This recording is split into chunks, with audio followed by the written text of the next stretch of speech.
Now, we have already learned Kirchhoff's laws. One of the important use of Kirchhoff's laws were done by Sir Charles Wheatstone. You know that resistance of resistor can be found out by various methods. Here, in laboratory, to find small resistance in an order of 10 ohms to sum of 100 ohms, one of the important circuit is used, which is called as Ohm's network, Wheatstone's network, or Wheatstone's bridge. It is called bridge because it consisting of 4 resistors, out of which 3 are known and 1 is unknown, connected such that they form a bridge in the form of quadrilateral. Suppose there are 3 resistors are connected as they form quadrilateral. Say resistor P, Q, R and S are connected such as they are forming quadrilateral, say A, B, C, D. A current sensitive device, we call it a galvanometer, is connected between diametrically opposite terminals B and D. A source of EMF cell along with plug key is connected between two diametrically opposite terminals A and C. This diagram which is shown here is called Wheatstone's network. Now suppose E is the EMF of cell which sends current I. That current I reach to point A. Now what will happen at point A? Easily you can say that at point A current will be divided into two parts. The part of currents are say I1 and I2. The current I1 will flow through P and will reach to point B. I2 will flow through S and will reach to point D. Now here for point B again current I1 will be divided into two parts. Say some current is dropped toward galvanometer. So current remain here is I1 minus Ig. This current Ig will reach to point D and current I2 will also reach to point D. Hence the current here is I2 plus Ig. Now the circuit diagram with proper let current I1 and I2 be the currents flows from point A. Therefore, at point A, by Kirchhoff's junction law, I can say current I is equals to I1 plus I2, isn't it?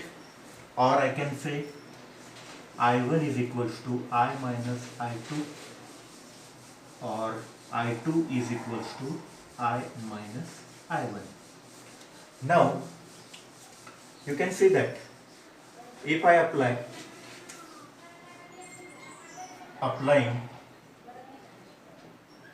Kirchhoff's voltage law for loop say A, B, G, D, A, A, B, G, D, A, then there I1 is current flowing through resistor P, Ig is current flowing through resistance G, where G is resistance of galvanometer. Say G is resistance of galvanometer. Okay, then I2 is flowing through S, so I2 into S, the sum of all is equals to 0. The term remains only to apply the sign. Now look at there, A to B, then D and then A. I1 is flowing and Ig is also flowing through the same direction, hence they are taken as negative, whereas I2 is in opposite direction of applied loop, hence taken as positive. Say this is equation number 1. Also for loop, say B, C, D, G, B. For loop B, C, D, G, B. I1 minus Ig is the current flowing through Q. I2 plus Ig is current flowing through R, and Ig is current flowing through G. Then using those, I1 minus Ig into Q, then I2 plus Ig into R, and then Ig into G equal to 0. Now to apply the signs, you can see I1 Ig flowing through I1 minus Ig flowing through B to C, hence it is negative, whereas I2 plus Ig is opposite to applied cycle, hence it is positive, and IgG is again opposite to applied cycle, hence it is also positive, using equation number 2. Now actually equation 2 and 3. From equations 1, 2 and 3, we can find the current through each branch of network. Now there is a special case. Now what is the special case? Suppose potential difference, now you can see here A, B, C and A, D, C are parallel to each other. If they are parallel to each other, potential difference across them A, B, C and A, D, C branches will be same after some time. Then if potential difference across A, B, C is same as potential difference across ADC, then current Ig is equals to 0. Here I will call the null point is obtained in the circuit. I will say the network is said to be balanced. So condition is that when you will get current Ig equal to 0, then network is said to be balanced. Current flowing through galvanometer will be 0. That point is considered as what? Null point. Now, if I substitute Ig equal to 0 in equation 2 and 3, then put Ig equal to 0 in equation 2 and 3. What we will get? Look at there. Minus I1P minus 0 into G plus I2S is equals to 0. So this is 0, so minus I1P, I2S. So I1P is equals to I2S. This will be the first equation which we will get here. Again, if I use in equation number 2, then how we can write? For equation 2, minus I1 minus 0 into Q plus I2 plus 0 into R plus 0 equal to 0. So finally it is minus I1Q plus I2R is equals to 0. Therefore I1Q plus equal to I2R, that can be equation B.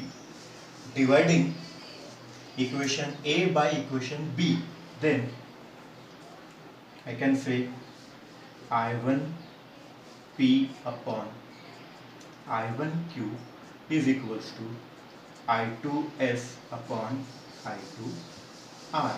I1, I2, I2 get cancelled. So it is what? P upon Q is equals to S upon R.